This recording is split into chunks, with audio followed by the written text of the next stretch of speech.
In December 1941, over the skies of Hawaii and the Philippines, Japanese pilots flying the Mitsubishi A6M Zero demonstrated something the world had never quite seen: a fighter so light, so maneuverable, so long-ranged that it seemed to defy the laws of aerial combat, and for nearly a year afterward, Allied airmen who encountered it in the Pacific learned to fear its silhouette. Yet buried inside that early triumph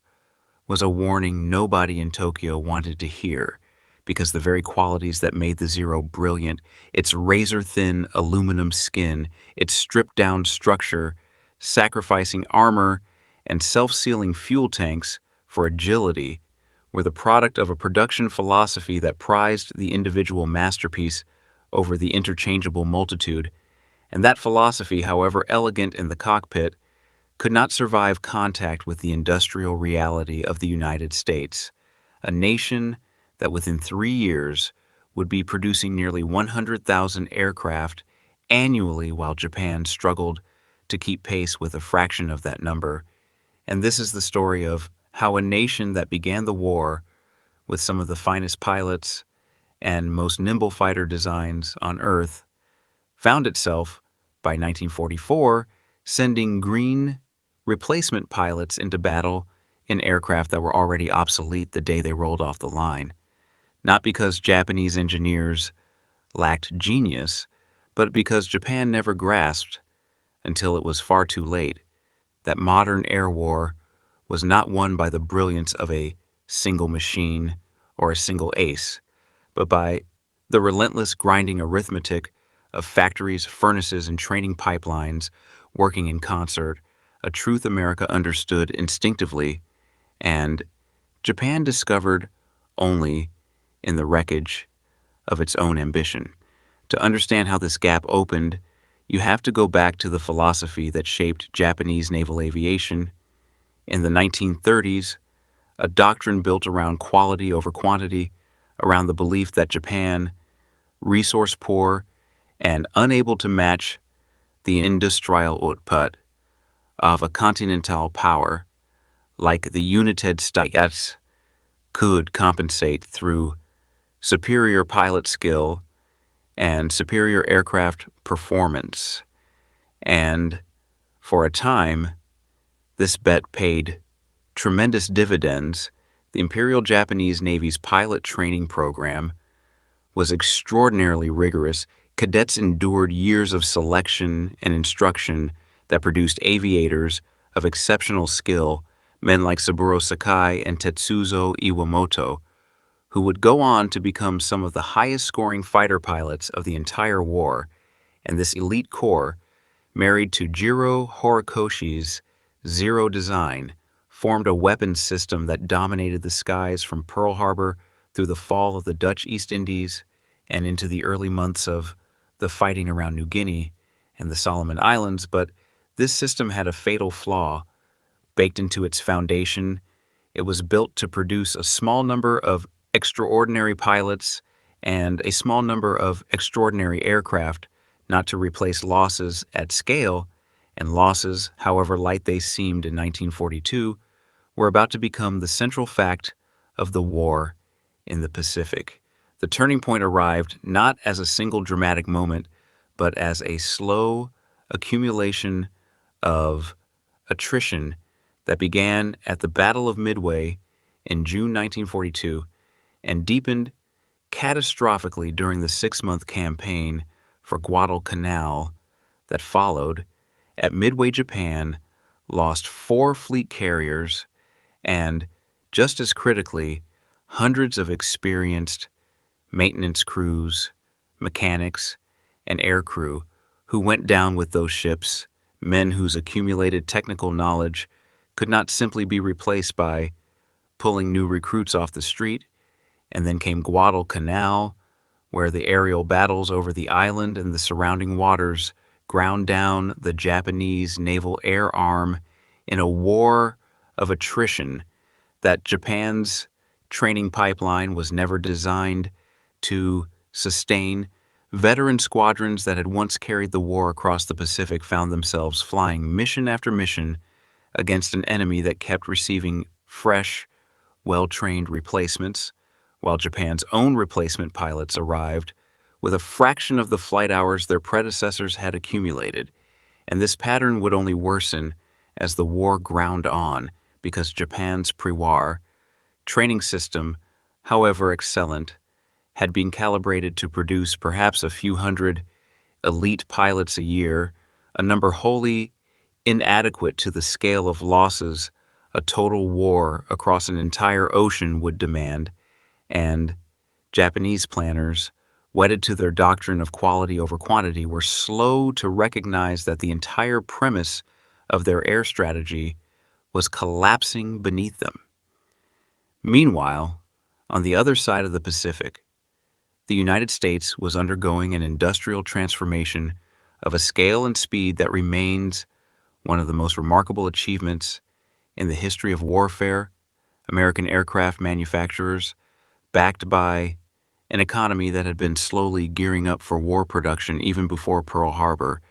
began converting automobile assembly line techniques, standardisée par division of labor en continuous flow production, into the manufacture of warplanes. Companies like Boeing, Grumman, North American Aviation, and Vought scaled their output using methods pioneered in Detroit, building aircraft not as individually hand-fitted masterpieces,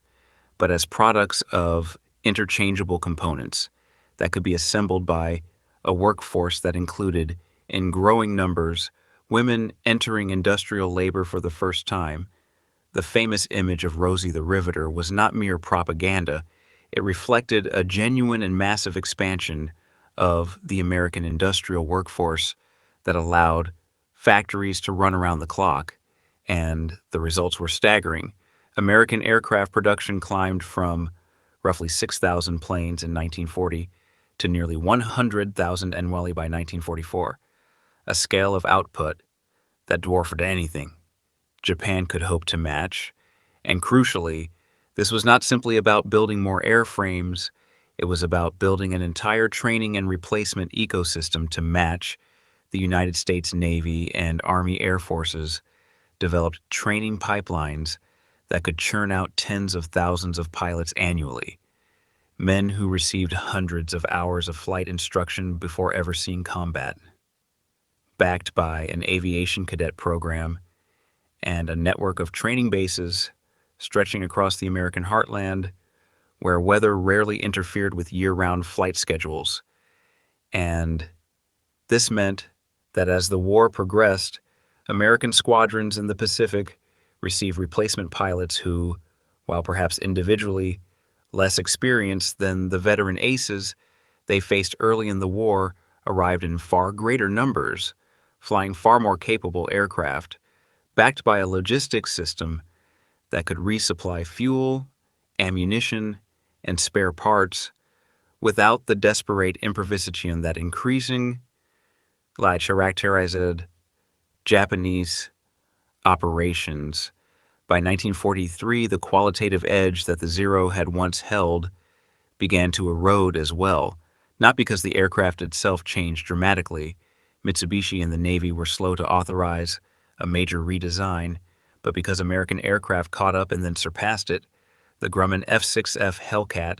entering combat in 1943, was specifically designed based on captured Zero performance data to exploit its weaknesses, offering greater speed, superior diving performance, self-sealing fuel tanks, and armor protection that let American pilots survive hits that would have been fatal in a Zero. The Vought F-4U Corsair brought similar advantages with even greater speed,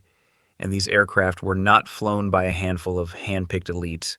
but by thousands of trained naval aviators, supported by an unbroken supply chain. And here lies one of the most devastating asymmetries of the entire Pacific Air War. Japan's aircraft, lacking armor and self-sealing tanks in the name of weight savings and maneuverability, meant that even minor battle damage often proved fatal to the pilot inside,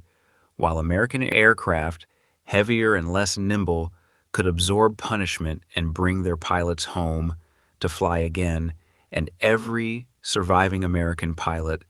represented retained experience feeding back into the training system, while every lost Japanese pilot represented an irreplaceable asset draining out of a system that could not refill itself quickly enough. Japan's military leadership was not blind to this crisis, and by 1943 into 1944, a series of increasingly desperate efforts were made to close the gap. Mitsubishi and Kawanishi engineers worked on successor designs intended to match American performance. The Kawanishi N1K2 Shiden Kai, a formidable fighter that emerged from a floatplane lineage and eventually became one of the most capable Japanese fighters of the war, and the Nakajima Ki-84 Hayate Kanon 2,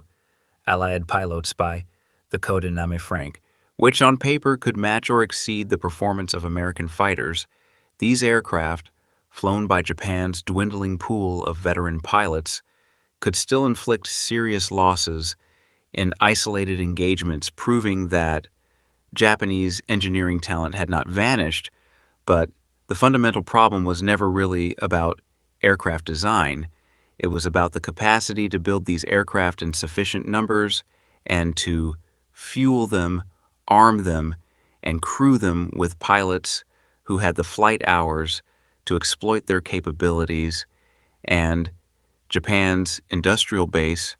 already strained by a lack of raw materials, particularly the aluminum, high-grade steel alloys, and oil that its overextended empire in Southeast Asia was supposed to secure, began to buckle under the weight of American submarine wargary that was systematically strangling the shipping lanes bringing those resources home. By 1944, Japanese aircraft factories were experiencing chronic shortages of skilled labor as well, since so many trained workers had been conscripted into the military itself. And their replacements, often teenagers and students,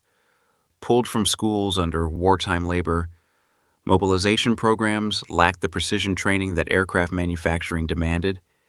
leading to quality control problems that further degraded the reliability of aircraft coming off the line, engines that failed prematurely, airframes with manufacturing defects, all compounding a crisis that no amount of brilliant engineering could fully offset. Then, beginning in the summer of 1944 with the capture of the Mariana Islands, Japan's aircraft industry faced a threat it had never truly had to reckon with: direct strategic bombing of the home islands themselves. The Boeing B-29 Superfortress, flying from bases on Saipan, Tinian, and Guam, brought the industrial heartland of Japan within reach for the first time, and American planners specifically targeted the aircraft engine and airframe factories that were Japan's last hope of matching American production. The Nakajima aircraft plant at Musashino outside Tokyo, a critical producer of aircraft engines, was struck repeatedly throughout late 1944 and into 1945, and Mitsubishi's massive works in Nagoya, which had produced the Zero itself, was likewise targeted in raid after raid. These attacks, initially conducted through high-altitude precision bombing that achieved mixed results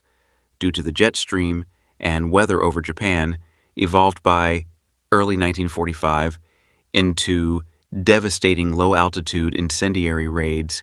that not only destroyed factory buildings but incinerated the surrounding worker housing, the skilled labor force,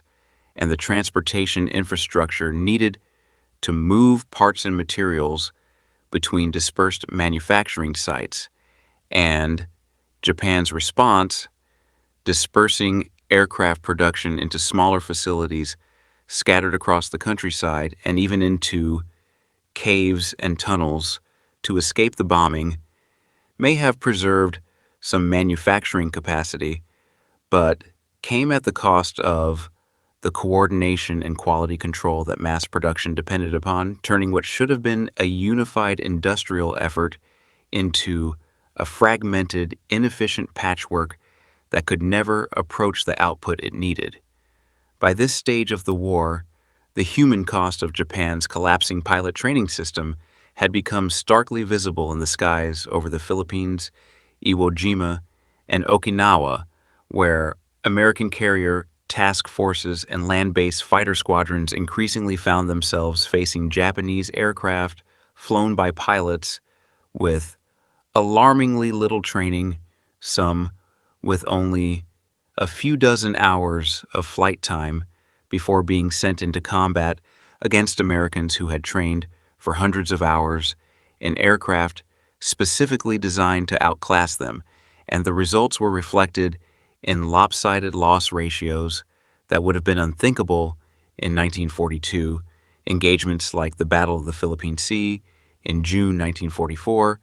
which American aviators nicknamed the Marianas Turkey Shoot, saw Japanese carrier aviation effectively annihilated in a single catastrophic encounter. Hundreds of Japanese aircraft shot down for the loss of a small fraction of American planes, and this was not because Japanese pilots lacked courage. Many fought and died with tremendous bravery against impossible odds,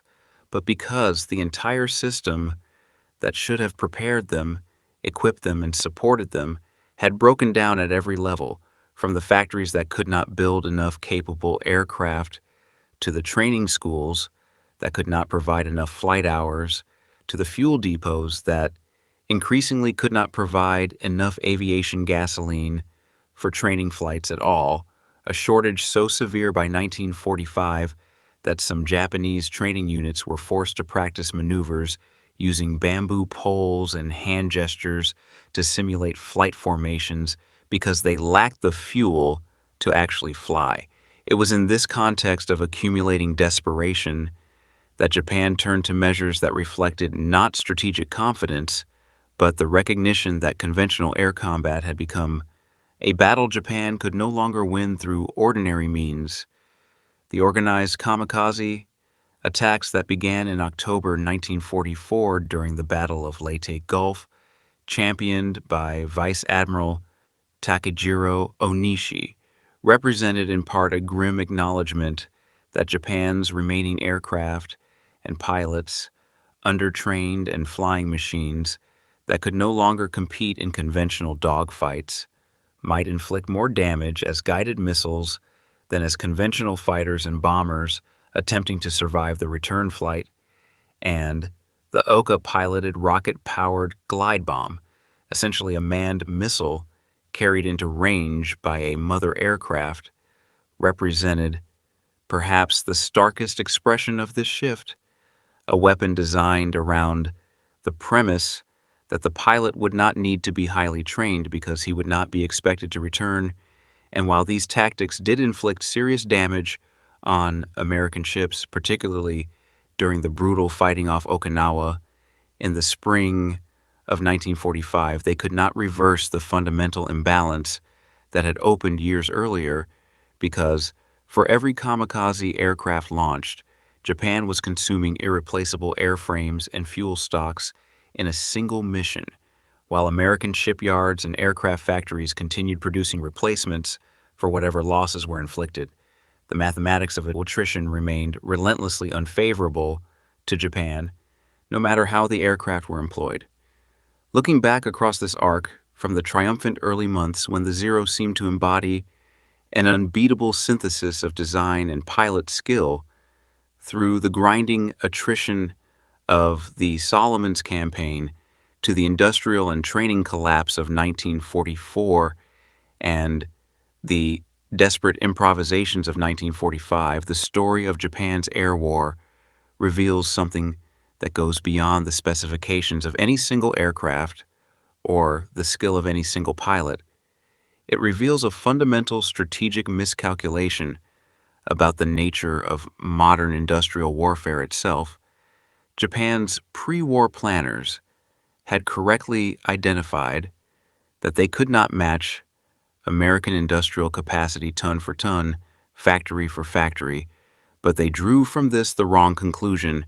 believing that superior craftsmanship and elite training could substitute indefinitely for that gap,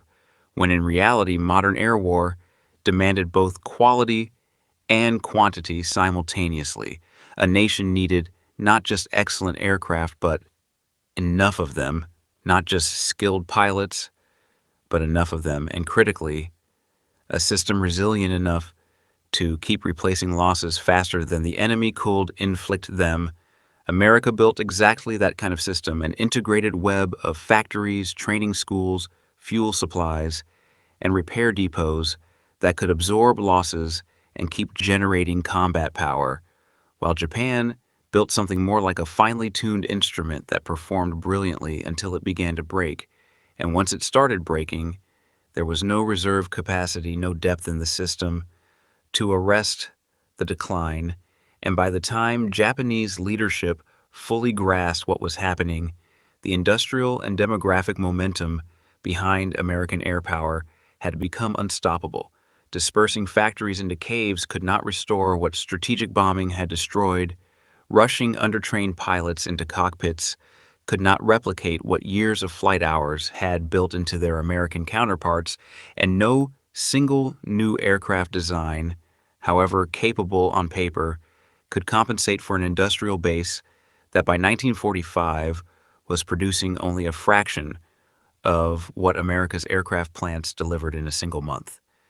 And so the story of Japan's aircraft production crisis stands as a stark illustration of a broader truth about industrial age warfare,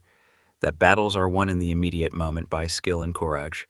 but wars are won in the years before the first shots are fired,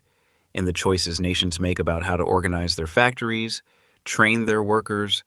and build the kind of resilient, scalable systems that can absorb the unpredictable and often brutal costs of sustained combat. Japan possessed extraordinary engineers, extraordinary aircraft designs, and among the most skilled pilots to ever take to the skies in the early years of the war, but possessing brilliance without depth, without the capacity to reproduce that brilliance at scale and sustain it through years of attrition, proved to be a fatal vulnerability, one that historians would come to recognize as central to understanding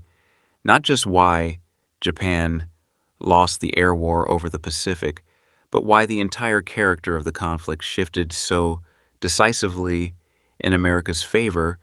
as the war progressed. A lesson written not in any single dramatic battle, but in the slow, cumulative arithmetic of factories running at full capacity against factories running out of the raw materials and skilled hands needed to keep pace. And in the end, that arithmetic proved more decisive than any single dogfight in the skies above the Pacific.